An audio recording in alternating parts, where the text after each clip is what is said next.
గౌతమ్ గంభీర్ భారత క్రికెట్ చరిత్రలో ఒక ప్లేయర్గా, హెడ్ కోచ్గా ప్రత్యేక పేజీలను లిఖించుకున్నాడు. టీ20 ప్రపంచ కప్ 2007, వన్డే ప్రపంచ కప్ 2011 గెలుచుకున్న గంభీర్ ఇప్పుడు కోచ్గా టీమిండియాకు 2 ఐసీసీ టోర్నీలు అందించాడు. అతని కోచ్ నేతృత్వంలోని భారత జట్టు ఐసీసీ ఛాంపియన్స్ ట్రోఫీ, అలాగే ఈ మధ్య జరిగిన టీ20 వరల్డ్ కప్లను సొంతం చేసుకుంది.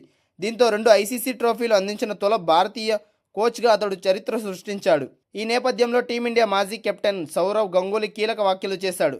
గంభీర్కు వన్డే ప్రపంచ కప్ 2027 అసలైన సవాల్ ఎదురవుతుందని గంగూలీ అభిప్రాయపడ్డాడు. వైట్ బాల్ క్రికెట్లో గంభీర్కు అసలైన పరీక్షకు వచ్చే ఏడాది దక్షిణాఫ్రికాలోని ఎదురుకానుంది. అక్కడ పరిస్థితులను, జట్టును, కోచ్లను తీవ్రంగా పరీక్షిస్తాయి. అయితే గంభీర్ వద్ద ఉన్న జట్టుపై నాకు పూర్తి నమ్మకం ఉంది.